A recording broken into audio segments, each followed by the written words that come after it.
et me hakkame siis katseid tegema põhimõtteliselt nende 4 erinevat tüüpi meteoorse kehaga. Et meil on see komeet, me jääkamakaid ei hakka alla viskama. On lihtsalt 9-grammine ilus kivikuul. Siis meil on 24-grammine kivikuul, mis oleks meil siis samunegi kivimeteoriit, eks ju. Et natukene näeb isegi samasugune välja. Et petab täitsa ära. Ja siis on veel 2 kuuli, et üks on natuke raskem ja teine on natuke kergem. Et see, mis on natuke kergem, ütleme, et see on siis see ka meteoriit, mis on siis segu metallist ja kivist. Ja see kõige raskem oleks siis nagu see raudmeteoriit, nagu see gaalimeteoriit, mida me vaatasime. Ja kuna kraatri suurus on seotud siis selle energiaga ja see liikuval kehal saame seda siis hinnata, see on siis kineetiline energia, mis on sõltuv meil massist ja kiirusest. Need kuulid me kukutame neid 3., 5., 7. ja 3, 5, 7, 10 meetri kõrguselt ja vaatame, millised kraatrid meil tekivad, kui suured tulevad. Meil on siin mõned mõõtmised juba erinevad eelmistest kordadest olemas. Vaatame, kas füüsikaseadused ikka meil kehtivad ja mida kõrgemal kukutame, seda kõrgem seda suurem kraater meil ka siis tekib ja seda kõrgemale seda materjaliselt välja paisatakse. Nii et hakkame katsetama, et sa oled siin all ja vaatad, kuidas see pauk käib ja kogu see materjal lendab laiali. Nii, aga alustame siis peale 3 meetri pealt, kes on siis esimene näiteks, kes tahab kukutada? Mina. Hopsti. Nii, mõte spetsialist. Jah, see on päris hea. 8 äkki.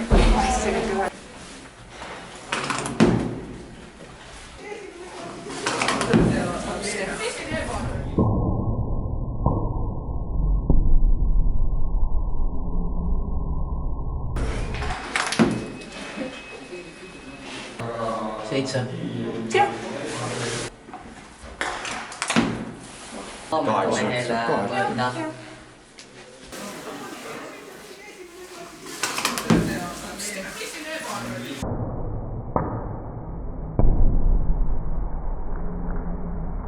Tule! Mis selle kividest ära võtta? Mis see selle vist? 10.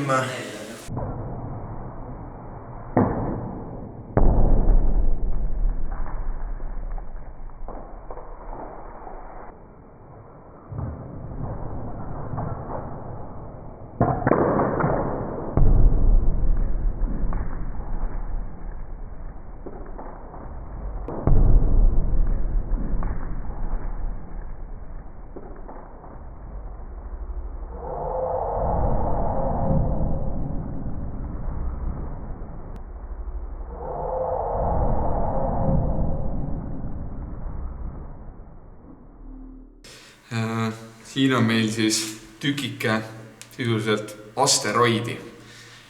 Tükike mingisugusest taevakehast, aga on olnud piisavalt suur, et materjal on osaliselt üles sulanud. Siin on siis kivitükk, mis on vanem kui planeet Maa.